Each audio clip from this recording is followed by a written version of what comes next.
Office के busy schedule के चलते थकान हो जाए, या बदलते मौसम में सर्दी खांसी, या फिर ट्रैवल के चलते उठा सिर दर्द, मेडिकल स्टोर से दवाई लाकर खा लेना ही हमें सबसे आसान काम लगता है, क्योंकि इन पेन किलर्स से हमें तुरंत रिलीफ मिलता है। दुनिया भर की बीमारियों को ठीक करने का ये तरीका एलोपैथी नाम से पॉपुलर है। एलोपैथी ये टर्म निकला था जर्मन फिजिशियन क्रिश्चियन फ्रिडरिक के मुंह से। एलोपैथी में आज हजारों बीमारियों का इलाज मौजूद है जो कभी इनक्योरेबल हुआ करती थी, पर मेडिकल साइंस ने उनका इलाज ढूंढा, उनके सिम्टम्स पहचाने, दवाइयां बनाई और इन्फेक्शंस को फैलने से रोका। एलोपैथी की शुरुआत 19वीं सेंचुरी में हुई थी, पर लोगों का इलाज तो हजारों सालों से चलता आ रहा है। भारत में ऐसा ही एक ट्रीटमेंट सिस्टम मौजूद था जो इतना कारगर था कि ये लोगों को सेहतमंद रखने के साथ साथ उनकी उम्र भी बढ़ाता था। इस ट्रीटमेंट सिस्टम को इसके जन्म से लेकर आज तक दुनिया इसे एक ही नाम से जानती है, आयुर्वेद। प्राचीन भारत के मेडिकल एक्सपर्ट्स मानते थे कि हमारा शरीर पंच महाभूतों से बना है। ये पंच महाभूत हैं अर्थ यानी धरती, वाटर यानी जल, फायर यानी अग्नि, एयर यानी वायु, ईथर यानी आकाश। इन 5 एलिमेंट्स का मेल ही ह्यूमन बॉडी का आधार है और इनका सही प्रपोषण ही हमें स्वस्थ रखता है। इन पंच महाभूतों को संस्कृत में दोष कहा जाता है और अलग अलग लोगों में इन दोषों की यूनिकनेस को कहा जाता है प्रकृति। ह्यूमन बॉडी के स्ट्रक्चर में मौजूद इन दोषों को 3 कैटेगरीज में डिवाइड किया गया है, कफ, वात और पित्त। कफ का फॉर्मेशन होता है पानी और मिट्टी से, वात का फॉर्मेशन होता है हवा और आकाश से, और पित्त का फॉर्मेशन होता है आग और पानी से। मॉडर्न मेडिकल साइंस भी इस थ्योरी से काफी मेल खाता है, लेकिन हजारों साल पहले भी हमारे पूर्वजों को इसका ज्ञान था। आयुर्वेद का इतिहास इतना पुराना है कि इसके एग्जैक्ट टाइम को बता पाना बहुत ही मुश्किल है। इसका ज्ञान सबसे पहले किसे हुआ, इसके जनक कौन थे, सही से ये कह पाना इम्पॉसिबल है। पर आज infinitystream.tv यही बताने की कोशिश करेगा, क्योंकि आप देख रहे हैं the history of Ayurveda. Ayurveda जिस सोच पर टिका हुआ है वो है बीमारियों के जो सिम्टम्स यानी कि लक्षण होते हैं, जो हमारे शरीर में आए इम्बैलेंस के क्लूज हैं, ये बीमारियां नहीं है। इस इम्बैलेंस को सही कीजिए, बीमारियां अपने आप दूर हो जाएंगी। आयुर्वेद को दुनिया का सबसे पुराना मेडिसिन सिस्टम कहा जाता है। भारत में इसकी शुरुआत लगभग 3000 साल पहले हुई थी। चरक संहिता, सुश्रुत संहिता और अष्टांग हृदय जैसे प्राचीन ग्रंथों में इसका जिक्र मिलता है। चरक संहिता की बात करें तो ये 8 किताबों का एक कलेक्शन है, जिन्हें 2000 साल पहले लिखा गया था। बाहरी आक्रमण, ब्रिटिश कॉलोनियलिज्म यानी कि उपनिवेशवाद और मॉडर्न मेडिसिन ने आयुर्वेद के चलन को कमजोर तो कर दिया, पर इसका अस्तित्व कभी भी खत्म नहीं हुआ। आप भी अपने डेली लाइफ में आयुर्वेद को कंज्यूम करते हैं। इसका सबसे कॉमन एग्जाम्पल है च्यवनप्राश। आज भले ही ये एक ब्रांडेड प्रोडक्ट साउंड करता है, पर ये एक आयुर्वेदिक फॉर्मूला है। ये आयुर्वेदिक जड़ी बूटियों का एक ऐसा मिश्रण है जो इम्यून सिस्टम के लिए टॉनिक का काम करता है। चरक संहिता में इसके बारे में लिखा गया था। कहा जाता है कि ऋषि च्यवन की शादी एक कन्या से होने वाली थी, लेकिन वो अपनी बढ़ती उम्र को लेकर चिंतित थे। तब स्वर्ग से आए कुछ देवों ने उन्हें एक ऐसी औषधि का ज्ञान दिया जो सेहत और लंबी आयु के लिए वरदान था। यही च्यवनप्राश नाम से मशहूर हुआ। हो सकता है कि आपके फ्रिज के ऊपर भी एक डब्बा पड़ा हुआ हो। आयुर्वेद की डिटेल्ड हिस्ट्री एक्सप्लोर करने से पहले इसकी डेफिनेशन समझना जरूरी है, क्योंकि योग और आयुर्वेद जैसे हेल्दी लाइफस्टाइल के तरीके भारत भूमि से निकले हैं और आज दुनिया को इन पर गहरी आस्था है। इसलिए भारतीय होने के नाते हमें भी इसकी नॉलेज होनी चाहिए। भारत में आयुर्वेद का इस्तेमाल पिछले 5000 सालों से हो रहा है। चरक संहिता में लिखा हुआ है, प्रयोजनम चास्य स्वस्थस्य स्वास्थ्य रक्षणम आतुरस्य विकार प्रशमनम च। मतलब आयुर्वेद का ऑब्जेक्टिव हेल्दी लोगों की सेहत की रक्षा करना और बीमार इंसान को निरोग बनाना है। हिंदी व्याकरण अगर आपने पढ़ी है तो उसमें संधि पढ़ाई जाती है। संधि यानी 2 शब्दों को जोड़कर एक शब्द बनाना। आयुर्वेद भी 2 शब्दों का मेल है, आयु यानी जीवन और वेद यानी ज्ञान। तो आयुर्वेद का मतलब हुआ जीवन का ज्ञान। एलोपैथी में जब कोई बीमारी पकड़ में आती है तो इलाज पर जोर डाला जाता है, पर आयुर्वेद हेल्दी लाइफस्टाइल पर फोकस करता है। हम जितना हेल्दी लाइफस्टाइल अपनाएंगे, हमारे बीमार होने के चांसेस उतने कम होंगे। आयुर्वेद इसी बात पर जोर डालता है। आयुर्वेद का कहना है कि जब हमारे शरीर में न्यूट्रिएंट्स की कमी होती है तो बीमारियां बढ़ती जाती है। हमने पढ़ा है कि 4 तरह के वेद होते हैं। ये हैं ऋग्वेद, यजुर्वेद, सामवेद और अथर्ववेद। आयुर्वेद को अथर्ववेद का उपवेद माना जाता है। ऋषि चरक की चरक संहिता और दुनिया के पहले सर्जन सुश्रुत की सुश्रुत संहिता ही आयुर्वेद का आधार है। सुश्रुत को सर्जरी का इन्वेंटर कहा जाता है। इन्होंने कॉस्मेटिक सर्जरी की खोज की थी और सर्जरी परफॉर्म करने के लिए ढेर सारे औजार भी इन्वेंट किए थे। 1000 बीसी यानी आज से 3000 साल पहले ही उन्होंने ये ज्ञान हासिल कर लिया था। अब एक बड़ा सवाल है कि चरक और सुश्रुत जैसे प्राचीन विद्वानों के पास आयुर्वेद का ज्ञान कैसे आया? क्या उन्होंने खुद इन्हें सीखा या उन्हें ये ज्ञान उनके पूर्वजों से मिला? तो जॉर्जियो सुकालोस एक स्विस राइटर, टेलीविजन प्रेजेंटर और शो प्रोड्यूसर हैं। ये यूफोलॉजिस्ट भी हैं, यानी यूएफओ एग्जिस्ट करते हैं, ये इस बात पर यकीन करते हैं। इन्होंने एक फेमस टीवी सीरीज प्रोड्यूस की है, एंशिएंट एलियंस। ये मानते हैं कि प्राचीन काल में एलियंस धरती पर आया करते थे और उन्हीं से इंसानों को ज्ञान मिला और ह्यूमन सिविलाइजेशन का तेजी से विकास हुआ। तो अपने शो एंशिएंट एलियंस को लेकर जॉर्जियो सुकालोस इंडिया भी विजिट कर चुके हैं। इस शो में दिखाया गया था कि सुश्रुत को आयुर्वेद और सर्जरी का ज्ञान भगवान धन्वंतरी से मिला था। इसी का सबूत ढूंढने जॉर्जियो जब 2017 में महाबलीपुरम, तमिलनाडु की एक लोकल लाइब्रेरी में पहुंचे थे तो वहां उन्हें ancient astronaut theorist Praveen Mohan मिले। उन्होंने वहां सुश्रुत संहिता के बारे में बताया कि ये वो किताब है जिसमें 11,000 बीमारियों का जिक्र है, 700 तरह के मेडिसिनल प्लांट्स, 64 तरह के मिनरल रिसोर्सेज से तैयार होने वाले प्रिपरेशंस और 57 तरह के एनिमल रिसोर्सेज से तैयार होने वाले प्रिपरेशंस की पूरी जानकारी इस किताब में है और यही आयुर्वेद का आधार है। सुश्रुत संहिता में 8 तरह के सर्जिकल ऑपरेशंस का भी जिक्र है। ये है excision, scarification, puncturing, exploration, extraction, evacuation और सटरिंग। सर्जिकल ऑपरेशंस को संस्कृत में शस्त्र कर्म कहा जाता है, यानी लगभग 2600 साल पहले हमारे ऋषि मुनियों के पास सर्जरी का आधुनिक ज्ञान मौजूद था। एंशिएंट ग्रीक के फिजिशियन हिप्पोक्रेट्स, जिन्हें फादर ऑफ मॉडर्न मेडिसिन कहा जाता है, उनका जन्म 460 बीसी में हुआ था और सुश्रुत संहिता इससे 100 साल पहले लिखी जा चुकी थी। जैसे अभी आपके मन में सवाल आ रहा है कि सुश्रुत को इसकी जानकारी कहां से मिली, यही सवाल जॉर्जियो सुकालोस ने भी किया था। उन्हें पता चला कि सुश्रुत संहिता में आयुर्वेद का जो ज्ञान, जानकारी और सर्जरी के जिन तरीकों का जिक्र है, उसे भले ही लिखा सुश्रुत ने था, पर ये उनकी खुद की अचीव की हुई नॉलेज नहीं थी। उन्हें ये ज्ञान भगवान धन्वंतरी से मिला था। भारतीय संस्कृति में धन्वंतरी को देवताओं का डॉक्टर माना जाता है। वो आयुर्वेद के जनक थे, यानी फादर ऑफ आयुर्वेदिक मेडिसिन। प्राचीन मान्यताओं के अनुसार समुद्र मंथन से लक्ष्मी, कामधेनु गाय, चंद्र, विष, ऐरावत और भगवान धन्वंतरी निकले थे। धन्वंतरी के हाथ में ही अमृत का घड़ा था। इन्हें ही आयुर्वेद की जानकारी थी जो उन्होंने इंसानों को बांट दी। हम जिस सोलर सिस्टम में रहते हैं वो मिल्की वे गैलेक्सी का हिस्सा है। कहा जाता है कि जो समुद्र मंथन यानी मिल्की सी हुआ था वही मिल्की वे गैलेक्सी है। मिल्की वे के बीच में जो ब्लैक होल है उसका नाम है सैजिटेरियस ए। हिंदू माइथोलॉजी के मुताबिक वही माउंट मंदार है।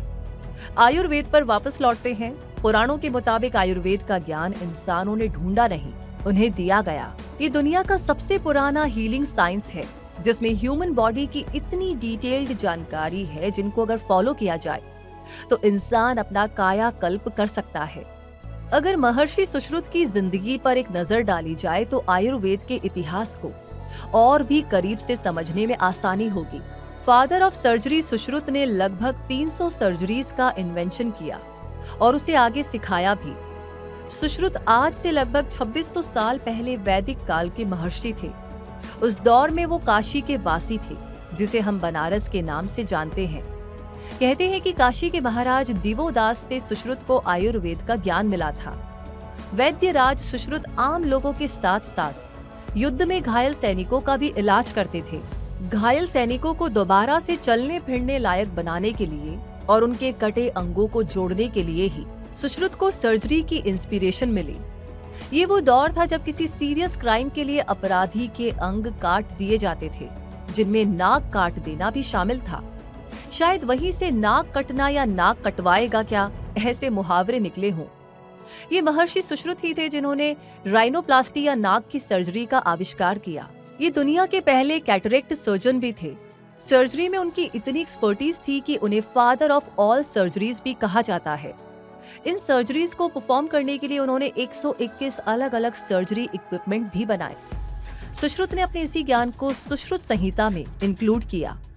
संस्कृत में भी लिखा यही स्क्रिप्चर आयुर्वेद के 3 पिलर्स में से एक है और अथर्ववेद का एक हिस्सा भी है।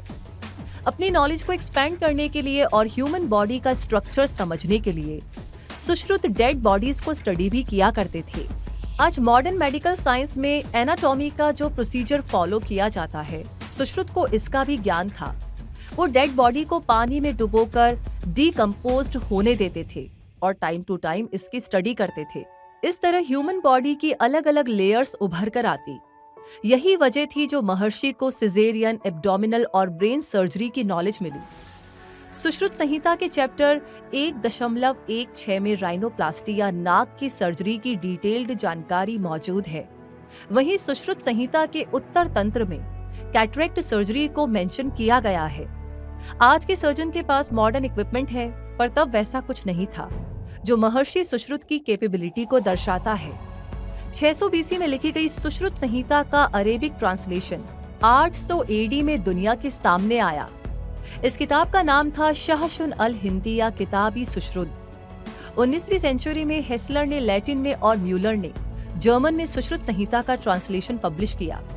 इस तरह महर्षि सुश्रुत की नॉलेज दुनिया भर में फैल गई, पर उसका क्रेडिट उन्हें ना के बराबर मिला। वेस्टर्न वर्ल्ड में आज जो भी टेक्नोलॉजी और मेडिकल नॉलेज मौजूद है, उनका जिक्र भारत के वेदों और शास्त्रों में है। 1907 में कोलकाता के एक कविराज कुंजलाल ने सुश्रुत संहिता को इंग्लिश में ट्रांसलेट किया। 20वीं सेंचुरी में जब पूरी दुनिया का झुकाव आयुर्वेद की ओर हुआ, तब सुश्रुत के ज्ञान को दुनिया ने पहचाना। पाम लीफ पर लिखे इस आयुर्वेदिक ज्ञान के कुछ हिस्से Los Angeles county museum of art USA में भी रखे हुए हैं। 600 बीसीई का वो काल गोल्डन एज ऑफ सर्जरी नाम से पॉपुलर है। ऑस्ट्रेलिया और न्यूजीलैंड के royal Australasian college of surgeons के कैंपस में महर्षि सुश्रुत का स्टैचू भी लगा हुआ है।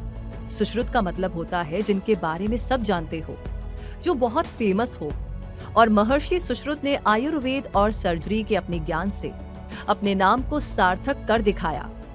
सुश्रुत के बाद वैदिक काल के ही एक और महर्षि थे भारद्वाज, जो उत्तर प्रदेश के प्रयाग में रहा करते थे। चरक संहिता में लिखा है कि देवराज इंद्र से महर्षि भारद्वाज को आयुर्वेद का ज्ञान मिला था। इसके अलावा वो अर्थशास्त्र, विमान शास्त्र यानी एरोस्पेस, व्याकरण, पुराण और पॉलिटिक्स पर कई ग्रंथ लिख चुके थे। वायु पुराण के मुताबिक महर्षि भारद्वाज ने आयुर्वेद पुराण नाम से भी एक किताब लिखी थी। इसके 8 हिस्से थे और उन्होंने अपनी लर्निंग्स अपने शिष्यों को सिखाई। कहा जाता है कि इन्होंने ही प्रयाग को बसाया था और अपने शिष्यों को सिखाने के लिए प्रयाग में एक यूनिवर्सिटी की स्थापना भी की थी। पुराणों में कहा गया है कि भगवान ब्रह्मा को सृष्टि के सृजन से पहले आयुर्वेद का ज्ञान था। काल चक्र में उन्होंने इस ज्ञान को अश्विनी कुमारों को दिया। उन्होंने इस ज्ञान को आगे बढ़ाते हुए देवराज इंद्र को सौंपा और ऋषि भारद्वाज को ये ज्ञान देवराज इंद्र से मिला। ऋषि भारद्वाज ने इंद्र से आयुर्वेद के त्रिसूत्र यानी ट्राई फॉर्मूला सीखा। ये त्रिसूत्र हैं हेतु यानी कॉज या कारण, लक्षण यानी सिम्टम और औषध यानी मेडिसिन। आयुर्वेद की परिभाषा में हेतु यानी किन कारणों से बीमारियां हो रही हैं, उनको आइडेंटिफाई किया जाता है। इसके बाद बीमारियों के लक्षण से पता चलता है कि किस बीमारी को कैसे ठीक करना है और फाइनली उसके लिए किस तरह की दवाइयों की जरूरत है। आयुर्वेद में इलाज का तरीका सिर्फ मेडिकेशन तक सीमित नहीं है। मेडिकेशन के साथ साथ उपचार, खान पान या डाइट और लाइफस्टाइल चेंज पर स्पेशल फोकस रहता है। इंद्र से आयुर्वेद का ज्ञान लेकर महर्षि भारद्वाज जब स्वर्ग से धरती पर लौटे तो उन्होंने अपने शिष्यों को सिखाना शुरू किया। आगे चलकर उनके शिष्यों में से एक हुए ऋषि अत्रेय। अपनी अगली पीढ़ी को आयुर्वेद का ज्ञान बांटने की ये परंपरा जारी रही और ऋषि अत्रेय के 6 शिष्यों अग्निवेश, भेल, जतुकर्ण, पराशर, हारित और क्षारपाणी ने इस काम को अपने जीवन काल में भी आगे बढ़ाया। अग्निवेश ने रिटन फॉर्म में आयुर्वेद के ज्ञान को सहेजा, जो अग्निवेश तंत्र नाम से जाना गया। आगे चलकर ऋषि चरक और ऋषि दृढ़बाला ने इनमें सुधार किया और इस तरह दुनिया को मिली ऋषि चरक की चरक संहिता। ऋषि चरक को आयुर्वेद की डीप नॉलेज थी और वो 2nd सेंचुरी CE में अपने चरक संहिता से अपने आयुर्वेद के ज्ञान को व्यापक बना रहे थे। चरक संहिता 8 किताबों का एक कलेक्शन था जिसमें 124 चैप्टर्स थे। इसमें ह्यूमन बॉडी, इसमें होने वाली बीमारियों के कारण, लक्षण और बीमारियों की डिटेल्ड ट्रीटमेंट मौजूद है। चरक संहिता में ही ह्यूमन बॉडी और एनाटॉमी के बारे में डिस्क्राइब करते हुए त्रिदोष का उल्लेख है, कफ, वात और पित्त। तो डॉक्यूमेंट्री की शुरुआत में ही हमने इसका जिक्र किया था। चरक संहिता में आयुर्वेदिक उपचार के अलावा डाइट, हाइजीन और प्रिवेंशन पर भी जोर दिया गया है। साथ ही किसी भी पेशेंट के इलाज के दौरान डॉक्टर्स, नर्सेज और केयर टेकर्स के बीच में एक कोऑर्डिनेशन कितना जरूरी होता है, इसकी इम्पोर्टेंस भी समझाई गई है। प्रेजेंट डे की बात करें तो सुश्रुत संहिता और चरक संहिता ही वाइडली एक्सेप्टेड है, क्योंकि बाकी और स्क्रिप्चर्स सर्वाइव नहीं कर पाए। आयुर्वेद के इतिहास को समझने के बाद अब जरा आयुर्वेद में होने वाले इलाज के प्रोसीजर को समझते हैं। आयुर्वेद का इलाज काफी वास्ट है। यहाँ पेशेंट के फिजिकल फीचर्स और मेंटल कंडीशंस को ब्रीफली समझते हैं। इसके लिए कई तरह के इनर और आउटर टेस्ट जैसे कि normal health checkup, ENT checkup, pathological test और ब्लड टेस्ट भी किए जाते हैं। आयुर्वेद में किसी भी बीमारी को ट्रीट करने के लिए 8 अलग अलग डिपार्टमेंट्स होते हैं। ये है शल्य या सर्जरी, शालाक्य या ENT, काय चिकित्सा यानी जनरल मेडिसिन, भूत विद्या यानी मेंटल डिसऑर्डर, कौमार भृत्य यानी चाइल्ड ट्रीटमेंट, विश्व विज्ञान यानी टॉक्सिकोलॉजी, रसायन यानी रेजुविनेशन और वाजीकरण। आयुर्वेद में इलाज के लिए 5 कर्म किए जाते हैं जिनसे ह्यूमन बॉडी को प्यूरिफाई और डिटॉक्सिफाई किया जाता है। पंचकर्म ये 5 तरीके हैं। वमन, जिसमें आयुर्वेदिक काढ़ा पिलाकर पेशेंट को उल्टी कराई जाती है। उसके बाद है विरेचन, जिसमें पेशेंट को आयुर्वेदिक औषधियां देकर दस्त लगाए जाते हैं। उसके बाद वस्ती या एनिमा परफॉर्म किया जाता है, जिसमें कई तरह की औषधियों को ह्यूमन बॉडी में डाला जाता है। अगला प्रोसेस है रक्त मोषण, ये blood cleansing and purification therapy है। और आखिरी पंचकर्म है नस्य, इसमें नाक के जरिए दवाइयां डाली जाती हैं। इससे गले और दिमाग से जुड़ी बीमारियों को ठीक किया जाता है। Ministry of Ayush government of India के डेटा के मुताबिक देश भर में 4.5 लाख आयुर्वेदिक डॉक्टर हैं, जो आयुर्वेदिक इलाज से जुड़े क्लिनिक्स और हॉस्पिटल्स में लोगों को बजट फ्रेंडली इलाज अवेलेबल करवाते हैं। आयुर्वेदिक इलाज की 2 मेजर विंग्स है, इममटीरियल और मटीरियल ट्रीटमेंट। इममटीरियल ट्रीटमेंट में किसी भी तरह के मेडिसिन का इस्तेमाल नहीं किया जाता है। इसमें पेशेंट्स को fasting, rest, complete sleep, jogging, walk और एक्सरसाइज जैसे लाइफस्टाइल एडवाइस किए जाते हैं। और मटीरियल ट्रीटमेंट में आयुर्वेदिक दवाइयों का सेवन किया जाता है। नेचर के पास आयुर्वेद का भंडार है। भारतीय ऋषि मुनियों और आचार्यों ने लगभग 12,000 ऐसे फल, फूल, पौधे, जड़, छाल और बीजों की पहचान की जिन्हें आयुर्वेद में इस्तेमाल किया जाता है। ऐसे अभी ढेर सारे नेचुरल रिसोर्सेज को ढूंढा जा रहा है जिनको आयुर्वेद में शामिल किया जा सके। गवर्नमेंट और प्राइवेट सेक्टर के इंस्टीट्यूट्स और रिसर्च सेंटर्स इस काम पर लगे हुए हैं ताकि मानवता की भलाई के लिए आयुर्वेद का दायरा बढ़ाया जा सके। Ministry of health and family welfare government of India ने आयुर्वेद को बढ़ावा देने के लिए साल 2014 में मिनिस्ट्री ऑफ आयुष नाम से एक अलग डिपार्टमेंट बनाया ताकि आयुर्वेद के इस एंशिएंट मेडिसिन नॉलेज को देश दुनिया में फैलाया जा सके। ये डिपार्टमेंट आयुर्वेद में एजुकेशन को बढ़ावा, research and development, quality control, standardization और अवेयरनेस फैलाने पर भी काम कर रहा है। यही नहीं, गवर्नमेंट ने डिसाइड किया है कि जहां कहीं भी एम्स हॉस्पिटल्स खुलेंगे उसमें डिपार्टमेंट ऑफ आयुर्वेदा भी रहेगा। कोविड-19 का जब आउटब्रेक हुआ था तब पूरी दुनिया ने आयुर्वेद को सीरियसली लिया, क्योंकि जब तक कोरोना की वैक्सीन नहीं आई हम सबका फोकस अपना इम्यून सिस्टम मजबूत करने पर लगा हुआ था। इस दौरान आयुर्वेदिक प्रोडक्ट्स का मार्केट 50 से 90% तक बढ़ गया था। तो जब भी आयुर्वेद का जिक्र होता है तो एक बेहद कॉमन क्वेश्चन मन में आता है कि क्या योग भी आयुर्वेद से जुड़ा हुआ है? आइए इसे समझते हैं। योग का मतलब होता है जोड़ना, कनेक्ट होना, कंबाइन करना, बैलेंस और इंटीग्रेशन। योग में बॉडी, प्राण, सेंसेस, माइंड और कॉन्शियसनेस यानी चेतना को एक किया जाता है। योग में सिर्फ एक सेहतमंद शरीर की बात नहीं होती, योग इससे कहीं आगे है। क्लासिकल योगा में 8 तरह के लाइफस्टाइल प्रैक्टिसेस का जिक्र है। योग के ये 8 अंग है: संयम, नियम, आसन यानी योग आसन, प्राणायाम यानी सांसों पर नियंत्रण, प्रत्याहार यानी अपनी इंद्रियों से बाहरी दुनिया का कनेक्शन तोड़ देना, धारणा यानी एकाग्रता, ध्यान यानी मेडिटेशन और समाधि।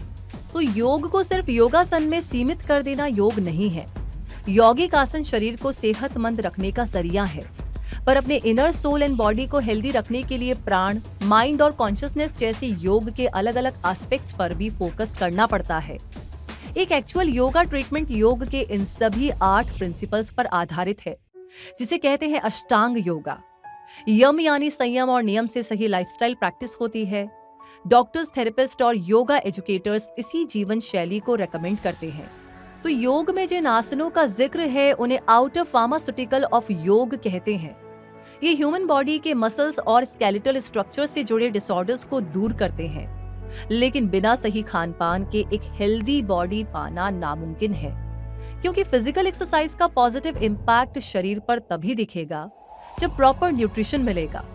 इसलिए योग में आसन क्रिया के साथ साथ हेल्दी डाइट और लाइफस्टाइल रेकमेंड की जाती है।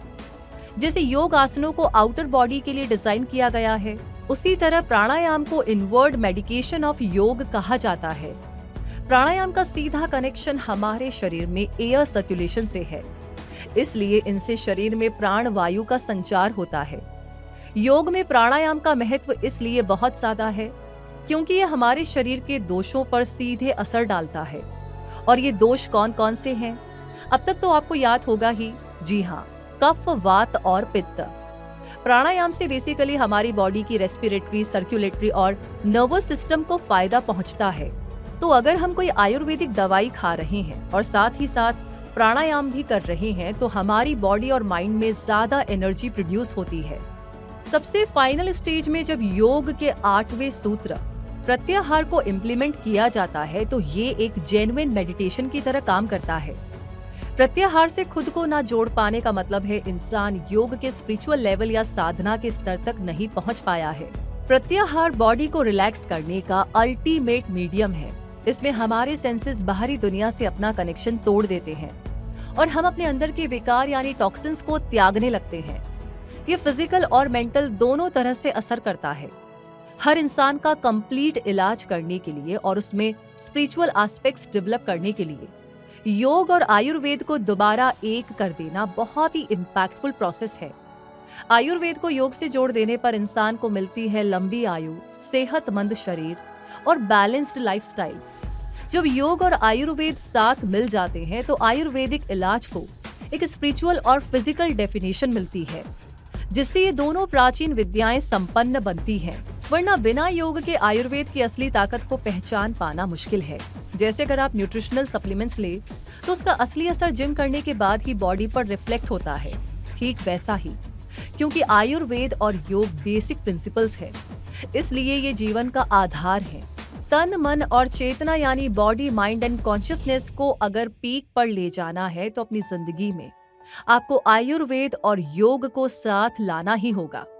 ये जानकारी हम आप तक तो ले आए, पर ये डॉक्यूमेंट्री आपको कैसी लगी इसका फीडबैक आप infinitystream.tv को जरूर दीजिएगा, ताकि ऐसी ढेरों यूनिक डॉक्यूमेंट्रीज लाने के लिए हमारा मोटिवेशन लगातार बना रहे। तो मिलेगी रूबी आपसे जल्दी ही, तब तक के लिए कहूंगी धन्यवाद।